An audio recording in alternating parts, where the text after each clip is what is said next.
sweat gathered on Richard Sterling's brow, though his custom Tom Ford suit remained perfectly pressed.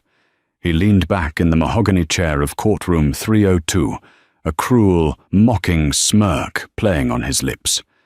Beside him, his new fiancée, Chloe, stifled a giggle, whispering something derogatory behind a manicured hand. Across the aisle sat Audrey. His ex-wife looked remarkably small in her plain beige cardigan, staring down at her folded hands. To everyone in the room, she was a broken, penniless woman about to be steamrolled by Chicago's most ruthless divorce attorney. None of them realized they were sitting in a trap. Courtroom 302 in the Cook County Courthouse was notorious for two things: its suffocating summer heat and the brutal, career-ending divorces presided over by the Honorable Judge Harrison Caldwell. On this crisp Tuesday morning, the air in the room was thick with a toxic blend of expensive cologne and palpable disdain. Richard Sterling, a 42-year-old executive vice president of a mid-tier commercial real estate firm, adjusted his silk tie and leaned back in his chair. He had the kind of aggressive, polished good looks that belonged on a country club brochure. Beside him sat Gregory Pierce, a partner at one of Chicago's most predatory family law firms. Pierce was a shark in a pinstripe suit, a man whose hourly rate could bankrupt a middle-class family in a week. Directly behind Richard, sitting in the gallery despite the judge's repeated glares, was Chloe DuPont. Chloe was 26, a former marketing assistant at Richard's firm, and his current fiancé. She was draped in designer logos, a Gucci belt, a Louis Vuitton tote, a Chanel jacket, a walking billboard of the wealth she believed she had successfully secured by stealing Richard from his marriage. And then there was Audrey. Audrey Kensington, 39, sat at the petitioner's table. She wore a simple beige cardigan over a modest navy blouse, her dark hair pulled back into a severe, unpretentious bun. She wore no jewelry, no designer labels. Her posture was perfectly straight, her hands folded neatly atop a manila folder resting on the table. To the casual observer, she looked like a tired school teacher or an overworked librarian, someone utterly out of her depth in a high-stakes financial bloodbath. "Your Honor," Gregory Pierce boomed, his voice resonating against the wood-paneled walls. "We are here today because the petitioner, Ms. Kensington, refuses to accept reality. My client, Mr. Sterling, has offered a more than generous settlement. He has offered a lump sum of $75,000. In exchange, he simply asks to retain full ownership of the assets he single-handedly financed during their 10-year marriage, the Gold Coast penthouse, the Michigan Lake House, and his retirement portfolio. Ms. Kensington's continued demand for half of my client's hard-earned estate is not only mathematically absurd, but it borders on extortion." Judge Caldwell, a man with a shock of white hair and a perpetual scowl, peered over his wire-rimmed glasses. "Extortion is a strong word, Mr. Pierce. Let's stick to the financial disclosures." "The financial disclosures speak for themselves, Your Honor," Pierce countered, stepping out from behind his desk to pace the floor. It was theatrical, designed to humiliate. Throughout their decade-long marriage, Mr. Sterling was the sole breadwinner. He routinely brought in upwards of $500,000 a year in base salary and bonuses. And Ms. Kensington? She dabbled. She played on her computer. She called herself a freelance consultant, a title that, according to her own tax returns, yielded roughly $20,000 to $30,000 a year. She was a dependent, Your Honor, and now that the marriage is dissolved, she wishes to remain a dependent. A low snicker echoed from the gallery. Chloe was whispering loudly to a friend she had brought along for moral support.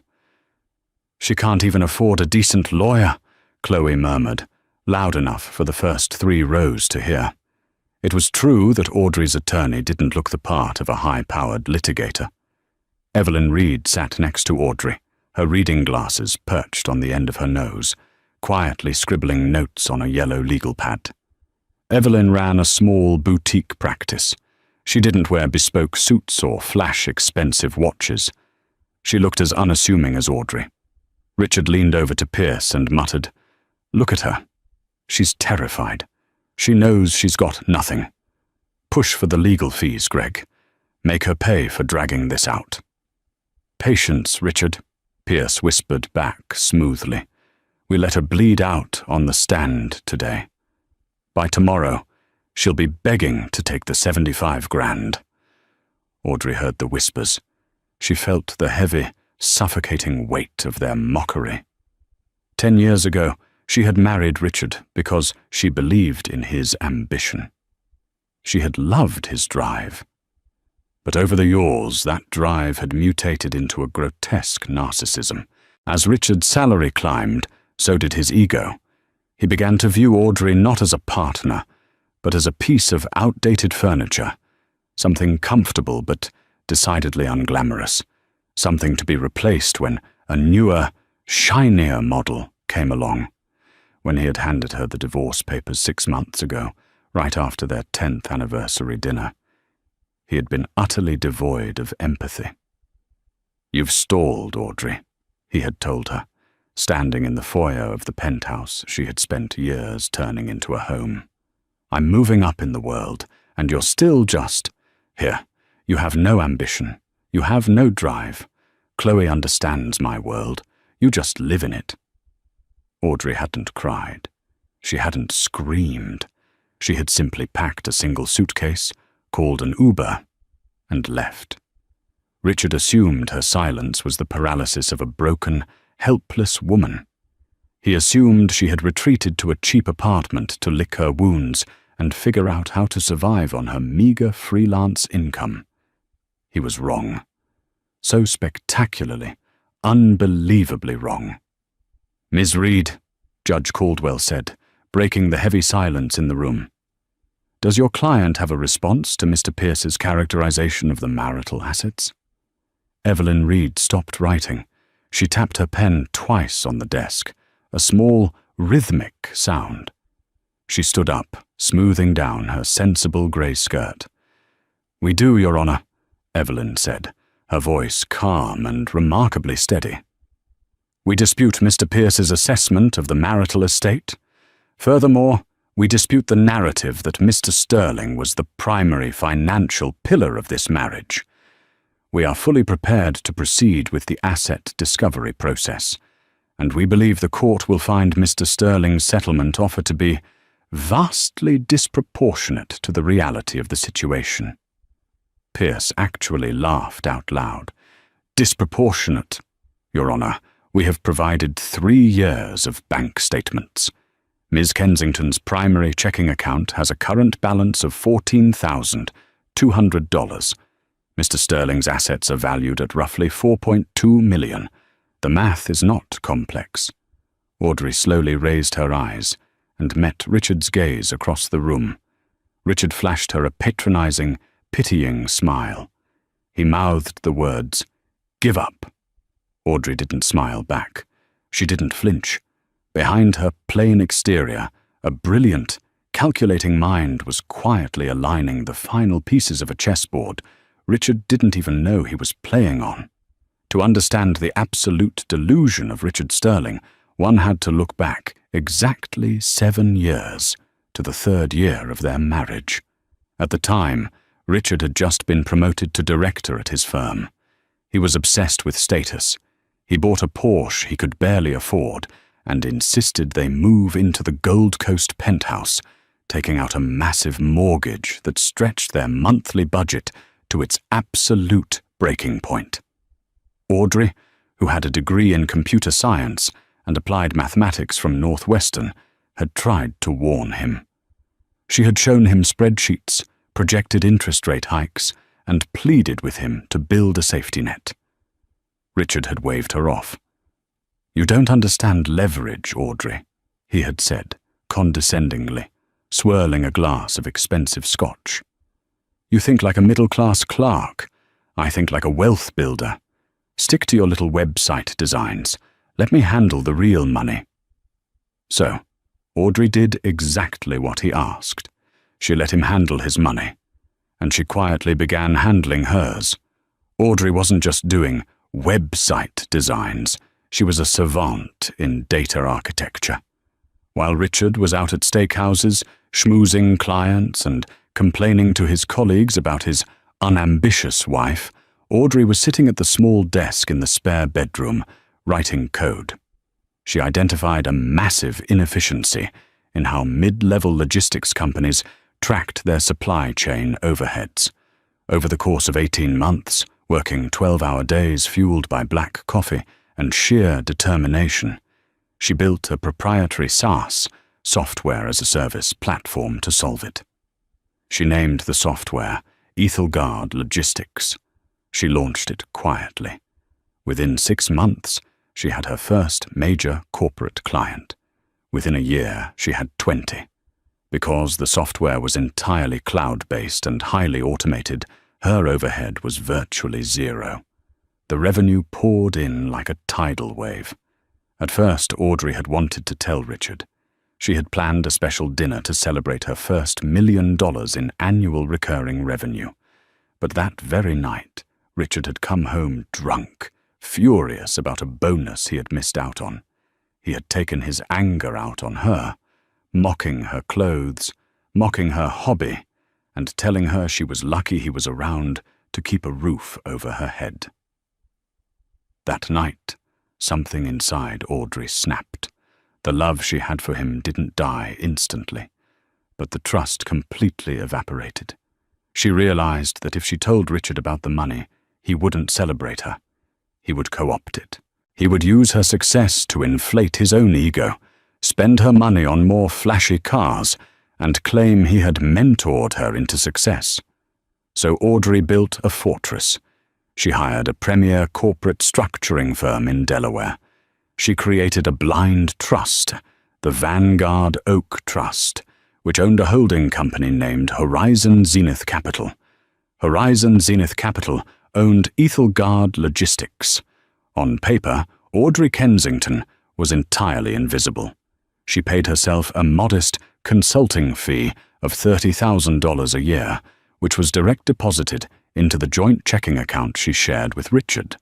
This was the money she used to buy groceries and pay her portion of the utilities. Richard never asked questions because Richard never cared. He saw the $30,000 on their tax returns and felt vindicated in his belief that he was the superior provider. By year 5 of their marriage, a global tech conglomerate took notice of Ethelgard. They saw it dominating the mid-market logistics sector and made a buyout offer. Audrey negotiated the deal entirely through her legal team in Delaware. The final purchase price was $850 million. Cash and restricted stock. When the deal closed, Audrey sat at her desk in the spare bedroom, looking at an account balance that defied comprehension. She was 34 years old, and she was nearly a billionaire. She walked out to the living room, where Richard was aggressively playing golf on a VR headset, complaining about how his co-workers were idiots. He didn't even look at her when she walked in. From that day forward, Audrey shifted from tech entrepreneur to apex investor. Horizon Zenith Capital began acquiring quiet, highly lucrative assets, massive tracts of commercial timberland in the Pacific Northwest, a series of high-end boutique hotels in Europe, and a 50% stake in a revolutionary lithium extraction startup. By the time Richard handed her divorce papers, Audrey's net worth had eclipsed $1.4 billion, and she had kept it utterly, entirely hidden from a man who shared her bed, but never bothered to ask about her day. Back in courtroom 302, Gregory Pierce was thoroughly enjoying the sound of his own voice. He had called Audrey to the stand for direct examination, a move designed purely to break her spirit early in the proceedings. "Ms. Kensington," Pierce said, leaning against the wooden railing of the witness box, invading her personal space. "Let's talk about your contributions to this marriage. In the year 2021, did you purchase a new vehicle? Yes, Audrey said quietly. And what kind of vehicle was it? A Honda Civic. A reliable car, Pierce noted, his tone dripping with sarcasm. And how did you pay for this vehicle? I leased it, Audrey replied. You leased it? Because you couldn't afford to buy it outright, correct? Pierce pressed. Because your income as a freelance consultant was a mere $28,000 that year? Objection, Evelyn Reed said mildly from her table. Argumentative. Sustained. Mr. Pierce, stick to the facts, Judge Caldwell warned. The fact, Your Honor, is that my client paid the mortgage, the insurance, the grocery bills and the utility bills. He funded their lifestyle entirely, Pierce said, turning his back to Audrey and facing the judge. He then spun back around, pointing a finger at her. Miss Kensington, isn't it true that during the month of October last year, your credit card was declined at a grocery store, and Mr. Sterling had to transfer funds into your account to cover a $100 bill? Chloe snorted from the gallery. Richard smiled. Yes, Audrey said. Her voice didn't waver. That is true. It was true. What Pierce didn't know was that Audrey's card had been declined because she had triggered a fraud alert by attempting to wire $35 million to an escrow account in Geneva earlier that morning, and her bank had temporarily frozen all her domestic cards as a security measure. She had asked Richard for $100 to buy dinner, and he had lectured her for 20 minutes about her reckless spending habits before transferring the money. No further questions for this witness at this time, Your Honor, Pierce said, strutting back to his table like a rooster. I think the court has a very clear picture of the financial dynamics of this marriage. Judge Caldwell looked at Evelyn Reed. Ms. Reed, would you like to cross-examine? Not at this moment, Your Honor, Evelyn said. However, I would like to formally submit our counter-discovery documents to the court and to opposing counsel. I believe they will provide a fuller picture of the marital estate. Gregory Pierce didn't even bother to look at the thick stack of manila envelopes Evelyn Reed handed to his paralegal. He assumed it was a desperate attempt to scrounge up receipts for minor home improvements, or perhaps a pathetic attempt to lay claim to the equity in Richard's Porsche. Your Honor, Pierce sighed, exasperated. We are willing to review whatever trivial expenses Miss Reed has compiled, but I must reiterate my client's position. We are asking for a clean break. Mr. Sterling retains his assets, his retirement, and his real estate. He assumes the remaining mortgage debt. Miss Kensington takes the $75,000 and walks away. If she refuses, we will be seeking a court order to force the sale of nothing, and we will petition for Miss Kensington to cover our legal fees for this egregious waste of the court's time. Judge Caldwell frowned, flipping through the initial pages of the binder Evelyn had placed on his bench. He adjusted his glasses. He looked closer. He turned a page, then another, his brow furrowing deeper with every passing second. Mr. Pierce, Judge Caldwell said, his tone suddenly devoid of its previous impatience. It was now sharp, edged with confusion. Have you reviewed these documents? Not yet, Your Honor. We literally just received them. I'm sure it's just a ledger of grocery receipts, Pierce said dismissively. I strongly suggest you look at them. Now, the judge commanded. Pierce frowned, annoyed by the judge's tone. He snapped his fingers at his paralegal, who hastily handed him a duplicate binder. Richard leaned over, trying to see what the fuss was about. Chloe stopped texting in the gallery and leaned forward, sensing a shift in the room's energy. Pierce opened the binder. The first document was a standard financial disclosure form. He skimmed past the personal information. He looked at the section labeled Assets, Real Estate. He stopped breathing. Listed under Audrey Kensington's name was not a lease for a Honda Civic. Listed there were properties. Not one. Not two. One. Commercial Tower, 450 West Loop, Chicago, Illinois. Ownership, 100% via Horizon Zenith Capital. Valuation, $145 million. 2. Residential estate, Lake Forest, Illinois. Ownership, 100%. Valuation, $12,500,000. 3. 3 boutique hotels, Paris, France. Ownership, 100% via Vanguard Oak Trust. Valuation, €68 million. Pierce blinked rapidly.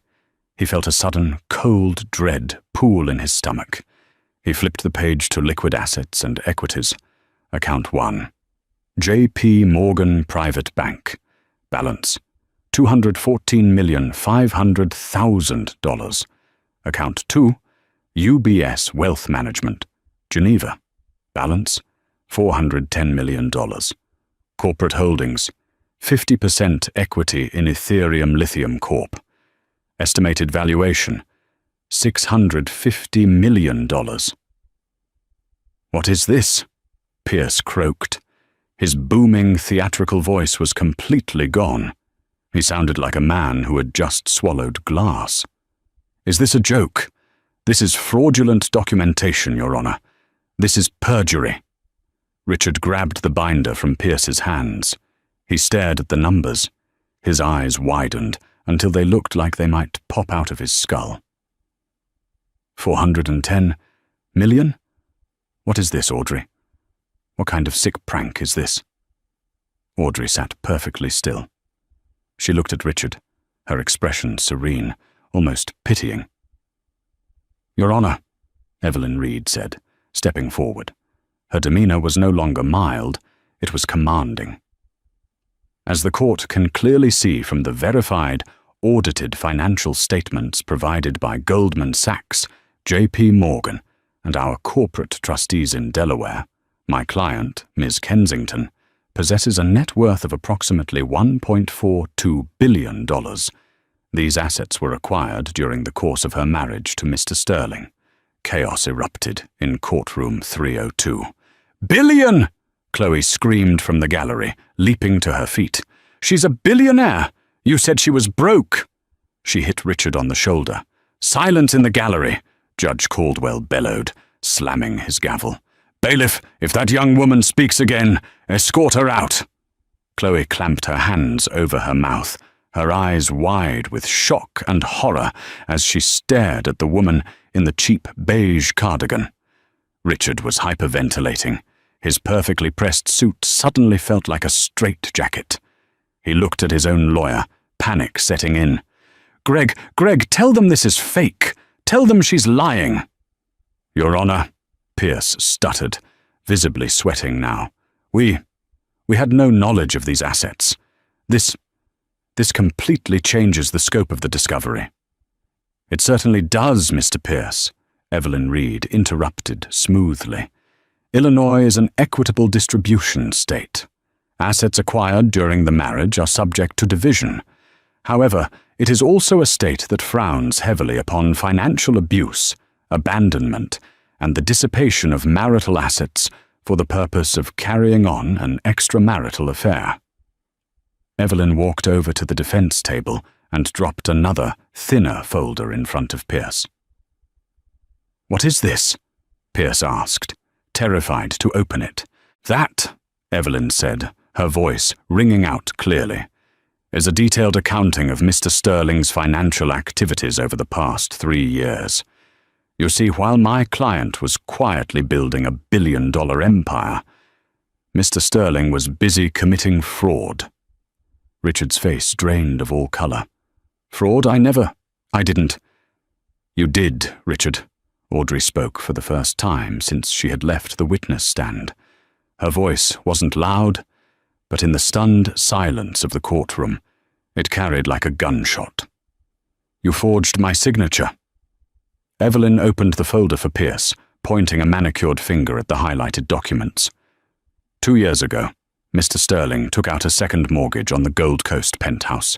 He needed liquid cash to fund his lifestyle, specifically a series of luxurious vacations to St. Bart's with his current fiancée, Ms. DuPont, and to purchase a $300,000 yacht. Evelyn turned to the judge. Because Miss Kensington was technically a co-owner of the penthouse, her signature was required on the loan documents. She never signed them.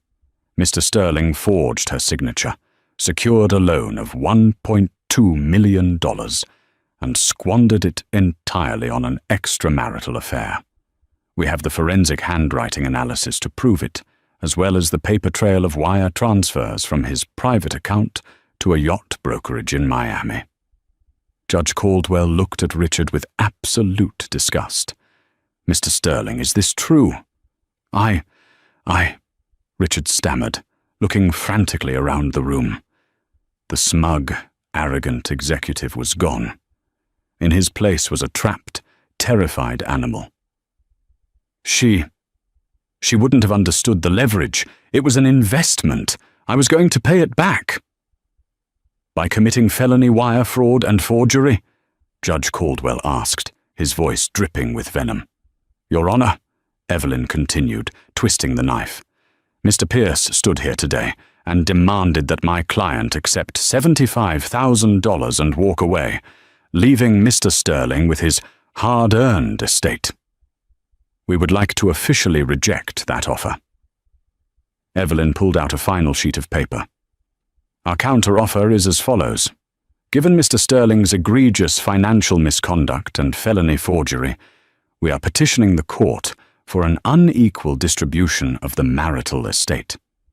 Ms. Kensington will retain 100% of her corporate holdings, liquid assets, and real estate acquired through Horizon Zenith Capital, as Mr. Sterling contributed absolutely nothing to their creation or maintenance, and actively impeded her career. She paused, letting the reality sink in. Furthermore, we are petitioning that Mr. Sterling assume sole responsibility for the $1.2 million fraudulent mortgage he originated. We are also demanding that he surrender his equity in the Gold Coast penthouse to offset the legal fees Ms. Kensington has incurred to uncover his fraud. You're taking everything, Richard whispered, his voice cracking. You're leaving me with debt? Audrey looked at him, her face completely unreadable. I'm leaving you with exactly what you built, Richard. Nothing but a house of cards. Pierce was frantically whispering to Richard. Don't say another word. Do you understand me? Shut up! You're looking at prison time if they refer this to the district attorney. We can fight this, Richard hissed back, grabbing Pierce's lapels. She has $1 billion. I'm entitled to half. The law says I'm entitled to half. Mr. Sterling, control yourself, Judge Caldwell warned. Evelyn smiled a thin, dangerous smile. Mr. Sterling believes he is entitled to half of a fortune he routinely mocked. But there is one final detail we must address regarding the Vanguard Oak Trust, Your Honor. Evelyn handed a single document to the bailiff, who walked it up to the judge. When Ms. Kensington established the trust in Delaware, Evelyn explained, she included a standard moral turpitude and fidelity clause.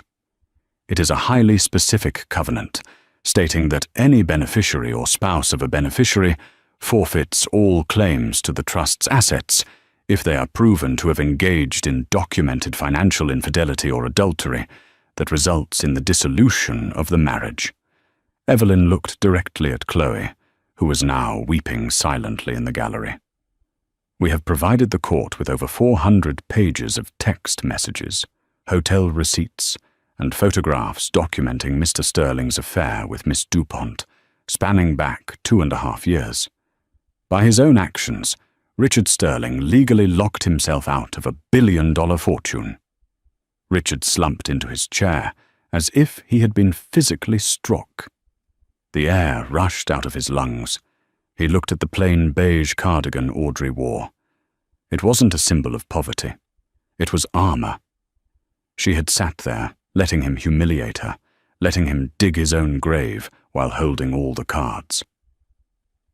"Would you like me to continue with the reading of the asset forfeiture details, Your Honor?" Evelyn asked pleasantly.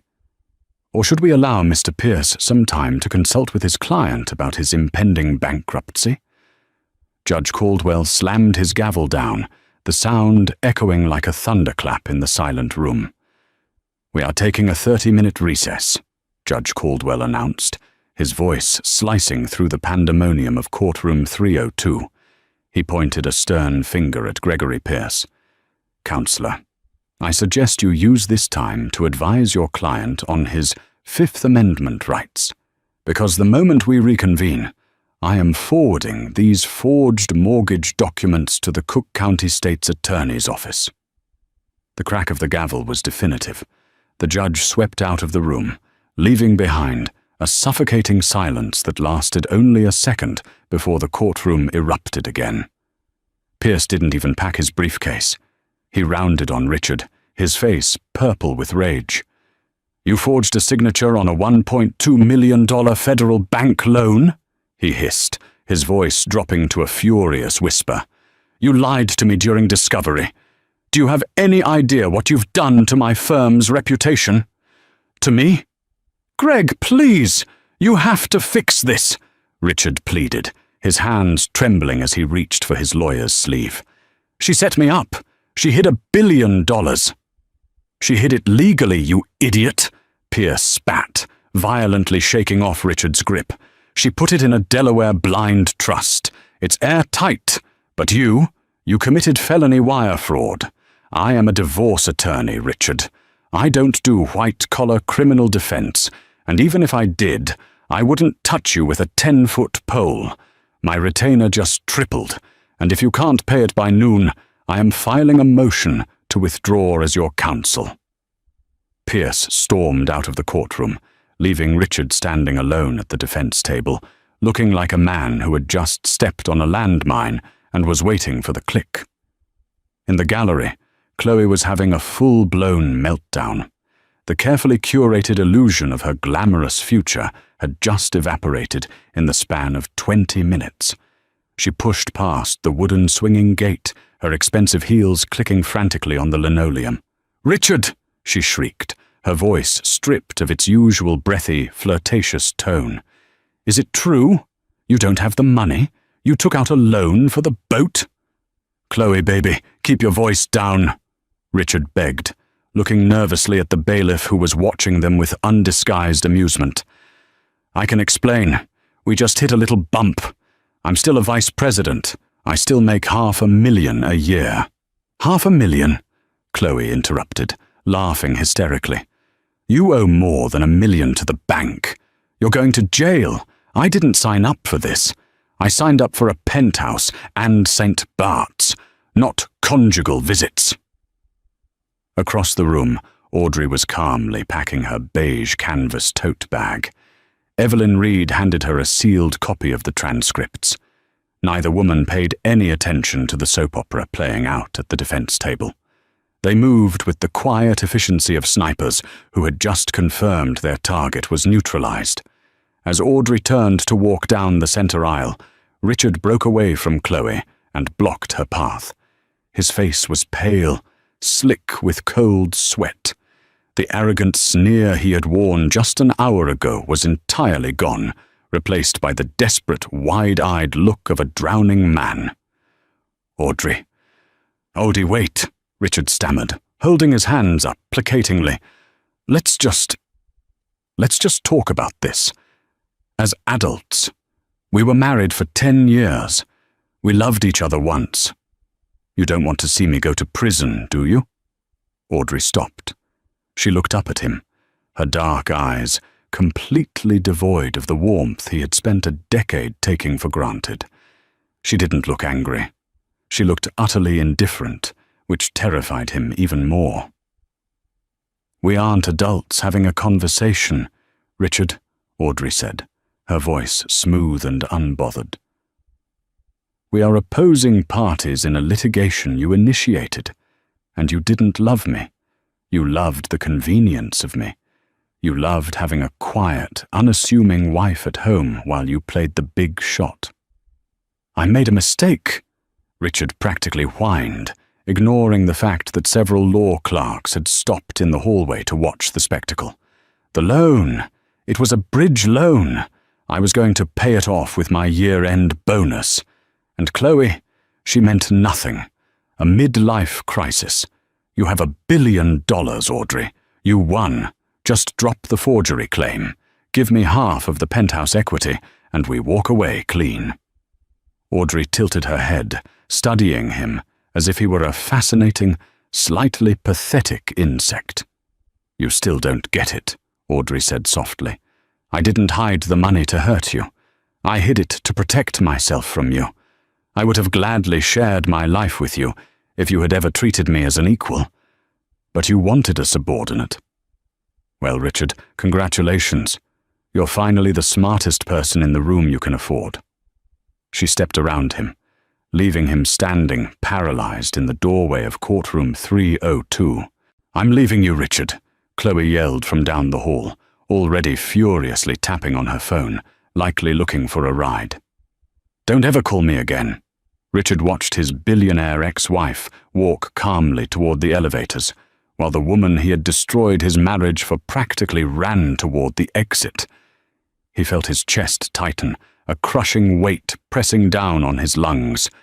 The reality of his situation was finally crashing down around him, burying him alive. The descent of Richard Sterling was not a slow decline.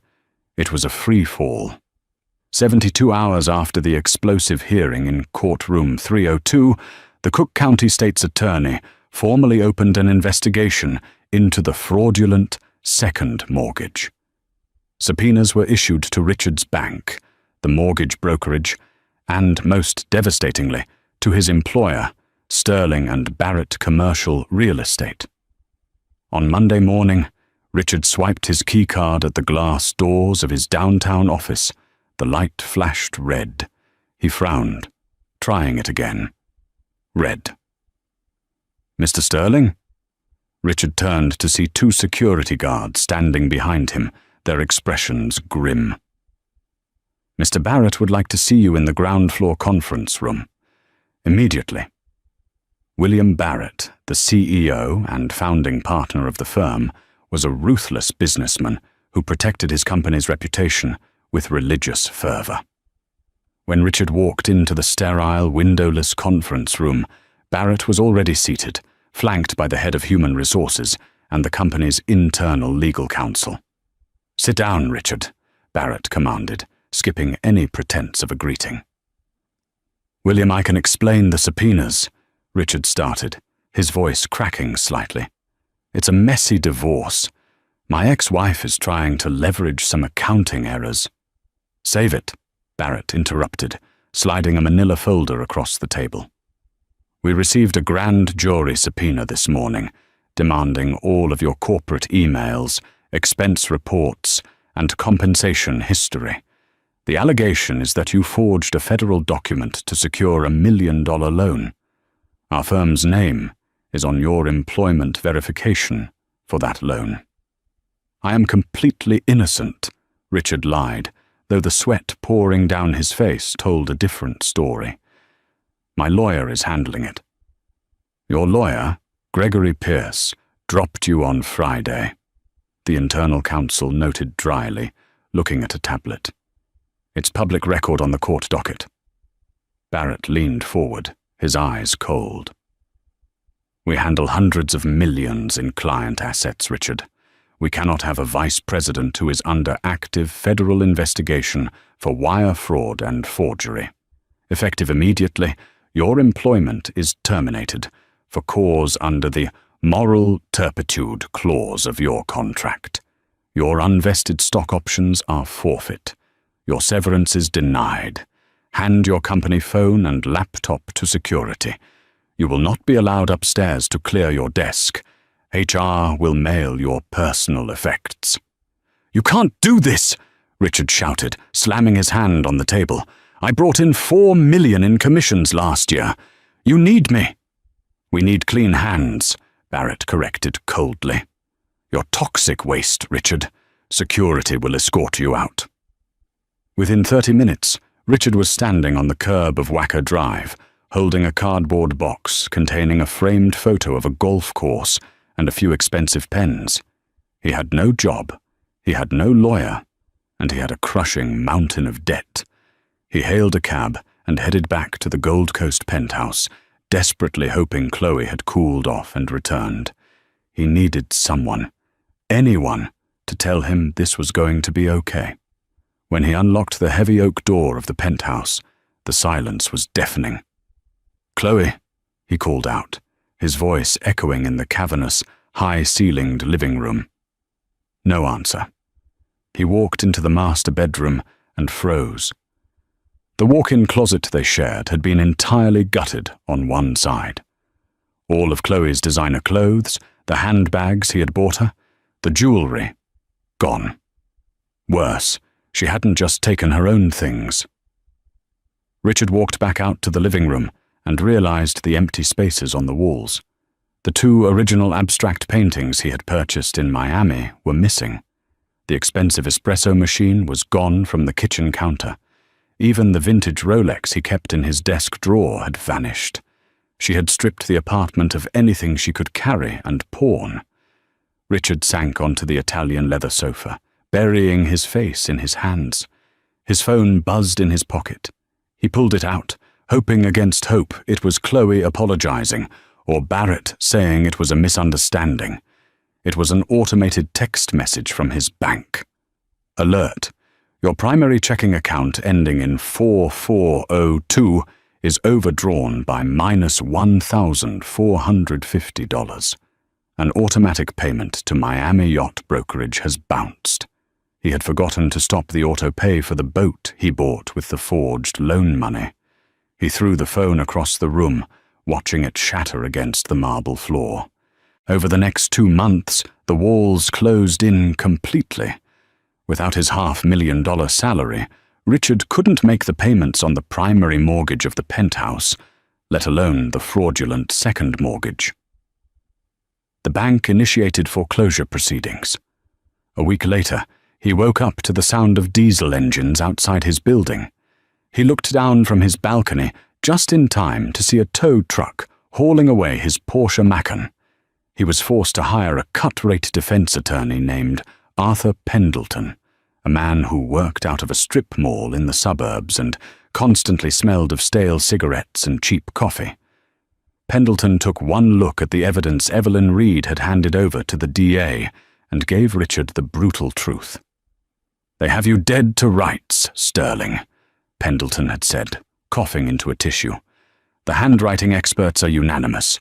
The wire transfers are tracked. If we go to trial, they will make an example out of you. You're looking at 5 to 7 years in federal prison. Your only play is a plea deal." "I can't go to prison," Richard had panicked, gripping the edge of Pendleton's cheap laminate desk. "I'm a white-collar guy. I won't survive." "What's the deal?" "You plead guilty to a lesser charge of bank fraud. They recommend probation and community service. But," Pendleton paused, tapping a cigarette on his desk, "you have to pay full restitution to the bank. $1.2 million, instantly, plus fines. If you can't pay it, the probation deal is off the table and you do the time." Richard was trapped. He was utterly, hopelessly trapped. He had no cash. His assets were either repossessed or locked up in the divorce litigation. There was only one person on the planet who could save him from a prison cell. He had to beg Audrey. 6 months after the initial divorce hearing, courtroom 302 felt entirely different. The oppressive summer heat had given way to a biting Chicago winter, but inside, the atmosphere was chillingly calm. Audrey Kensington sat at the petitioner's table, looking exactly as she had 6 months prior. She wore a tailored black blazer this time, but her demeanor was the same, composed, quiet, and utterly immovable. Evelyn Reed sat beside her, organizing a remarkably thin stack of papers. Across the aisle sat Richard Sterling. The transformation was shocking. He had lost at least 20 pounds, his cheekbones jutting out sharply beneath sallow skin. His custom Tom Ford suits had been sold to a consignment shop months ago to pay Pendleton's retainer. He wore a cheap, off-the-rack suit that hung loosely on his shrinking frame. His hair was thinning, unkempt. He looked 10 years older, his eyes darting nervously around the room, completely devoid of the arrogant spark that had once defined him. Judge Caldwell took his seat at the bench, looking down at the two parties. We are here to finalize the dissolution of marriage between Audrey Kensington and Richard Sterling, and to review the proposed final settlement, Judge Caldwell announced. He looked at Richard with a mixture of pity and lingering disgust. Mr. Sterling, you are represented by Mr. Pendleton today. Yes, Your Honor, Pendleton wheezed, standing up briefly. Very well. Ms. Reed, you have the floor, the judge prompted. Evelyn stood up, smoothing her skirt. Your Honor, after extensive mediation, and in light of the parallel criminal proceedings regarding Mr. Sterling, we have reached a finalized agreement that both parties have signed. Let's hear it, Judge Caldwell said, leaning back. Ms. Kensington will retain 100% of her pre-existing assets, including all corporate holdings under Horizon Zenith Capital, the Vanguard Oak Trust, and all liquid accounts. Mr. Sterling waives any and all rights to claim spousal support or equity in these assets, per the moral turpitude clause triggered by his documented infidelity. Richard stared at the floor, his jaw tight. He didn't argue. He couldn't. Furthermore, Evelyn continued, her voice perfectly even, Mr. Sterling is surrendering his 50% equity in the Gold Coast penthouse to Miss Kensington. In exchange, Miss Kensington has agreed to assume the remaining balance of the primary mortgage. Pendleton stood up. Your Honor, if I may. My client is agreeing to this total surrender of marital assets because Miss Kensington has generously agreed to a secondary transaction outside of the marital estate, which is crucial to his pending criminal plea deal. Judge Caldwell raised an eyebrow, looking at Audrey. Is that so? Proceed. Evelyn smiled thinly. Your Honor, as the court is aware, Mr. Sterling must pay $1.2 million in criminal restitution by Friday to avoid a mandatory prison sentence. He is entirely insolvent. Therefore, Horizon Zenith Capital, my client's holding company, has agreed to purchase Mr. Sterling's fraudulent debt from the bank. Richard squeezed his eyes shut. The humiliation of it burned like acid in his veins. His billionaire ex-wife was buying his criminal debt to keep him out of jail. To be clear, Evelyn emphasized, looking directly at Richard, this is not a gift. It is a structured corporate loan. Horizon Zenith Capital is paying the restitution to the court on Mr. Sterling's behalf. In exchange, Mr. Sterling has signed a legally binding promissory note. He owes Horizon Zenith Capital $1.2 million at an interest rate of 8%, to be garnished from his future wages for the rest of his natural life. Judge Caldwell let out a low whistle. He will be an indentured servant to his ex-wife's corporation. Precisely, Your Honor, Evelyn said, unapologetically. My client felt it was a more productive outcome than allowing him to sit in a taxpayer-funded prison cell. He will work, and he will pay back every single cent he stole against her name. Mr. Sterling, Judge Caldwell asked, leaning over the bench, do you understand the terms you have agreed to? You are walking away from this marriage with absolutely nothing, and you are taking on a 7-figure debt to your ex-wife's holding company. Richard slowly stood up. His hands shook as he gripped the edge of the table. He looked at Audrey. He expected to see triumph in her eyes. He expected to see a smirk, a glimmer of the mockery he had subjected her to for years. But there was nothing. She looked at him the way one looks at a closed book they have no intention of ever reading again. She had outplayed him, outsmarted him, and financially subjugated him, And she wasn't even gloating. To her, this was just business. It was the final cleanup of a toxic asset. "I understand, Your Honor," Richard croaked, his voice barely above a whisper. "I accept the terms." "Then I am signing the final decree," Judge Caldwell said, bringing his pen down on the document. "This marriage is officially dissolved. Mr. Sterling, consider yourself exceptionally lucky that Ms. Kensington has a better grasp of leverage than you do. We are adjourned." The gavel banged. The sound finalized Richard's utter ruin. As the courtroom cleared, Richard lingered at his table, packing his few meager papers into a battered briefcase. He watched Evelyn Reed pack up her meticulous binders. Audrey stood, picking up her simple beige tote bag. "Audrey," Richard called out softly. Audrey paused and turned to face him one last time. "Why?" Richard asked, his voice breaking. "Why didn't you just let me go to prison? Why buy the debt? Was it just to torture me? To own me?" Audrey looked at him, adjusting the strap of her bag on her shoulder.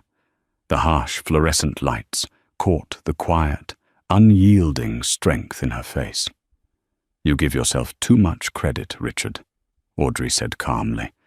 "I didn't buy your debt to torture you.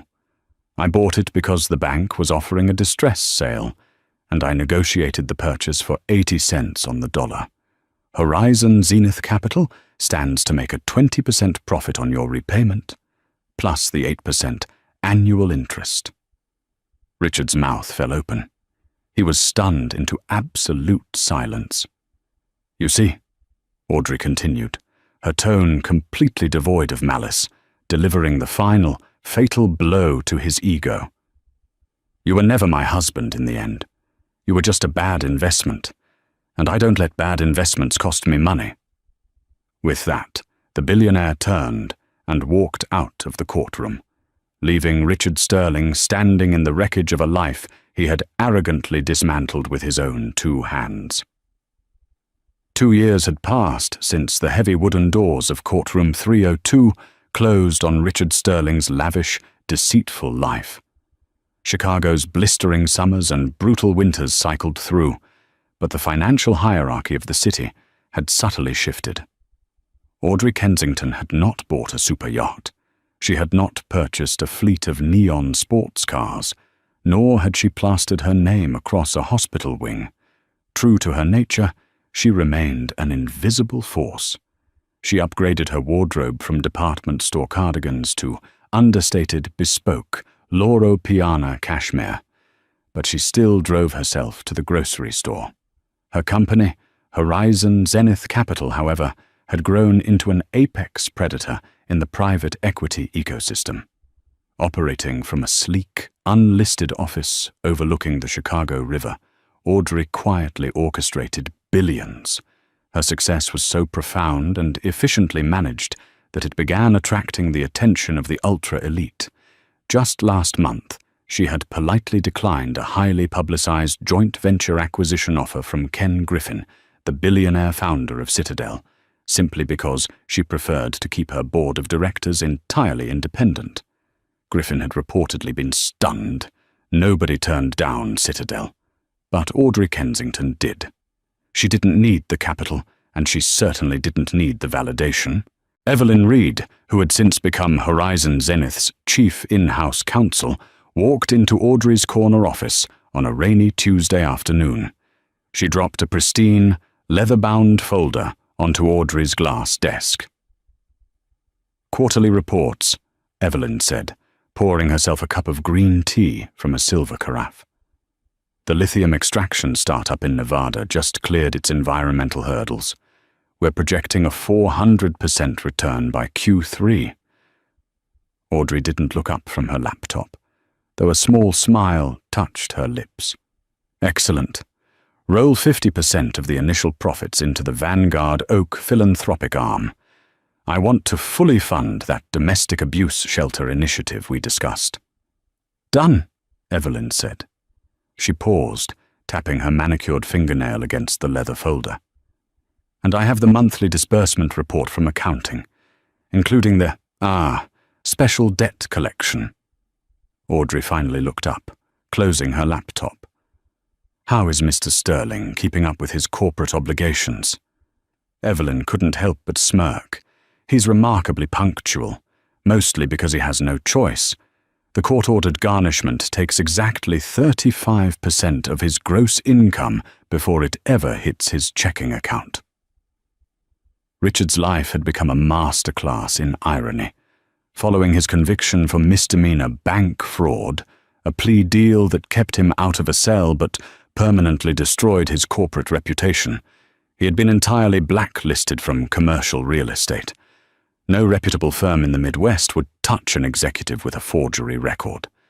Desperate, broke, and drowning in the 8% interest he owed his ex-wife's holding company, Richard had been forced to take a mid-level logistics management job at a regional freight carrier in the grim, industrial outskirts of Joliet. He lived in a cramped, 200-square-foot studio apartment that smelled faintly of boiled cabbage and damp drywall. He drove a rusted 2008 sedan with a broken heater. Chloe, predictably, had never spoken to him again, last seen on Instagram, tagging herself on a yacht in Monaco with a 60-year-old hedge fund manager. But the true poetic justice of Richard's existence wasn't the garnishment. It was his daily routine. "Did you know," Evelyn said, her eyes gleaming with amusement, "that Pioneer Freight, Richard's new employer, is one of the mid-market logistics companies that uses Ethelgard software?" Audrey leaned back in her chair, steepling her fingers. "I am aware. They signed a 5-year enterprise contract with us last November. Which means," Evelyn noted, "that every single morning when Richard Sterling logs into his cheap cubicle computer to track freight manifests for $12 an hour, the very first thing he sees on his monitor is your company's logo." It was devastatingly true. Every day at 7:30 a.m., Richard sat beneath a flickering fluorescent bulb, typed his password into the employee portal, and was forced to stare at the sleek, blue Ethelgard logistics splash screen. It was a daily, inescapable reminder that the woman he had belittled, the unambitious wife he had financially abused and discarded, was the architect of his entire reality. She owned his debt. She owned the software he used to scrape together a miserable living. She owned the very air he breathed in the corporate world. He was trapped inside the empire she had built while he was busy mocking her. "Has he ever reached out?" Evelyn asked quietly, sipping her tea. "Once," Audrey replied, her tone completely neutral. "About a year ago. He sent an email to the corporate inbox, begging to renegotiate the interest rate. He said he couldn't afford to fix his car." "And what did you do?" Audrey stood up, walking over to the floor-to-ceiling window. She looked down at the sprawling, vibrant city below, a city that she now quietly owned a significant fraction of. The rain battered against the reinforced glass, but inside her office it was completely silent, warm, and secure. "I forwarded it to the automated customer service desk," Audrey said softly. "They sent him a boilerplate reply about our strict corporate debt structuring policies." She turned back to Evelyn, her dark eyes clear and unburdened. The ghost of Richard Sterling no longer haunted her. He was nothing more than a line item on a spreadsheet, a fractional yield in $1 billion portfolio. "We are done looking backward, Evelyn," Audrey said, her voice ringing with quiet, absolute authority. "Let's focus on the European acquisitions. We have an empire to run." "They mocked the ex-wife in court, not knowing she's a billionaire," is a narrative that fundamentally explores the blinding nature of arrogance and the quiet, undeniable strength of preparation. Richard's downfall wasn't merely a result of his financial crimes, it was a direct consequence of his hubris. He fundamentally misunderstood power, mistaking volume and flashy displays of wealth for actual security. Audrey, conversely, understood that true power is entirely silent. It doesn't need to scream for attention or tear others down to validate itself. By mirroring her abuser's cold, calculating nature, but applying it legally and strategically, she transformed her victimhood into absolute autonomy. Ultimately, the story serves as a satisfying reminder. Never underestimate the quietest person in the room, for they are often the ones carefully designing the chessboard while everyone else is just playing checkers.